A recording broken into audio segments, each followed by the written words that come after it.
For generations, this forested hill in coastal Kenya was known mainly to local communities, a place of sacred traditions and quiet biodiversity. Today, it sits at the center of a high-stakes global race involving Washington, Beijing, and billions of dollars in future industries. Beneath this landscape lies a resource that Kenyan authorities estimate could represent more than $62 billion in mineral potential, a figure large enough to transform a quiet corner of Kenya into a focus of global competition. The United States is seeking reliable sources of strategic minerals outside China's dominant supply chains. Nairobi wants industrial power. But before a single shipment moves, the project has entered a new phase of uncertainty after a legal challenge was filed in Kenya's High Court. Why is this resource agreement facing a court battle? And what does it reveal about who will truly control the industrial materials that power the next century?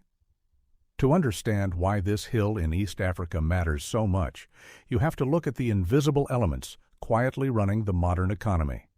Rare earth elements. Elements like neodymium, dysprosium, and praseodymium are essential for creating super-powerful permanent magnets. Without them, electric vehicle motors don't spin, offshore wind turbines don't produce grid power, and precision defense systems lose their accuracy.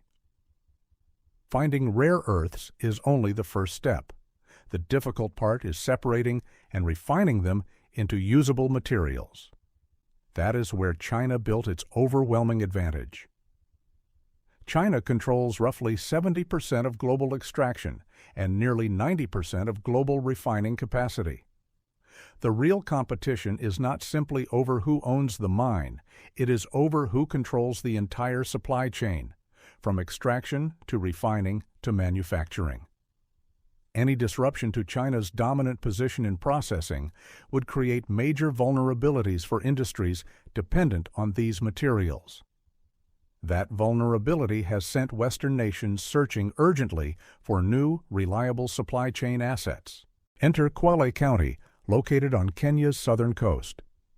Beneath the lush canopy of Mrima Hill sits one of the most significant undeveloped mineral deposits in the world. Geologists have identified vast quantities of rare earths alongside another critical metal, niobium. Essential for high-strength steel alloys, rocket engines, and aerospace structures, the combination of rare earths and niobium has made Mrima Hill strategically significant, with government estimates placing the potential value of the resource in the billions. Unlike many mineral-rich regions located far from global trade routes, Kenya also possesses something strategically valuable: access to the Indian Ocean through the deep-water port of Mombasa. For Kenya, this is not just about selling raw output. It is about whether the country can build an industrial economy around the resources beneath its soil. But discovering minerals does not automatically create wealth. Many deposits around the world remain undeveloped because extraction costs, environmental standards, and processing infrastructure determine whether a resource becomes an economic engine or stays in the ground. That is why Nairobi's condition for developing Mrima Hill is non-negotiable.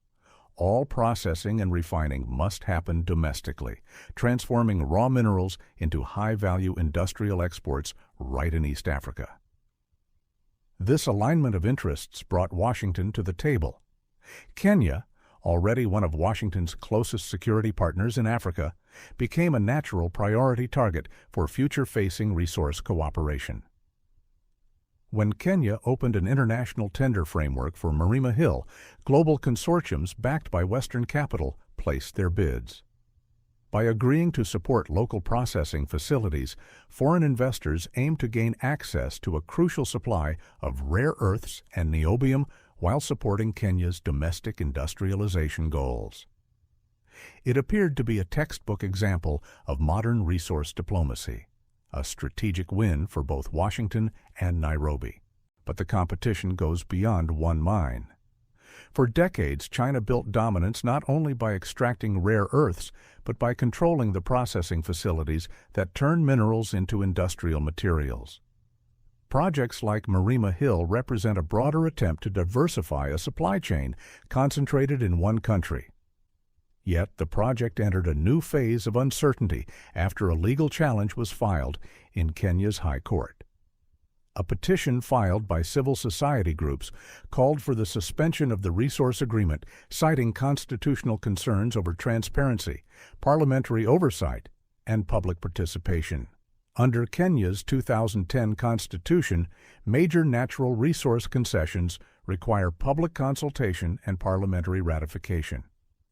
Activists argue that negotiation details remained opaque, leaving the public out of decisions that directly affect national assets.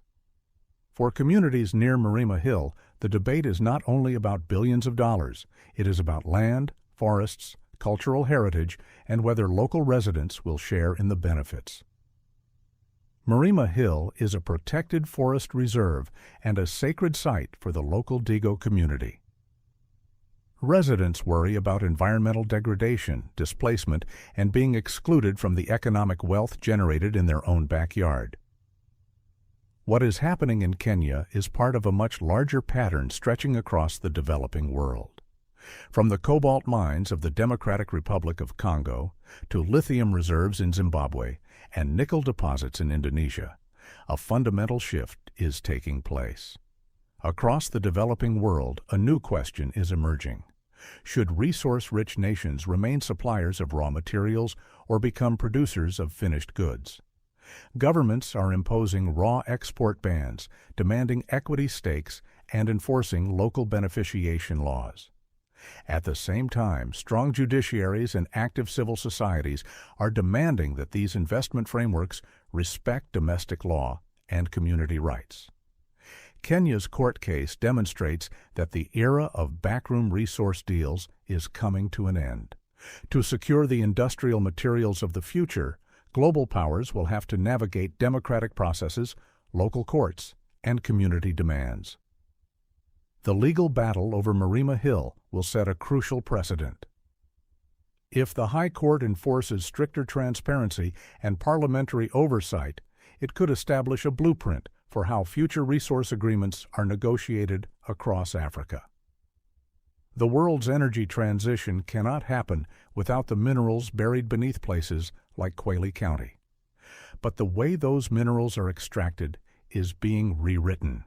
The world is entering a new era where minerals are becoming as important as oil once was. And the battle over Mrima Hill raises a defining question. Will Africa simply supply the industries of the future or help build them?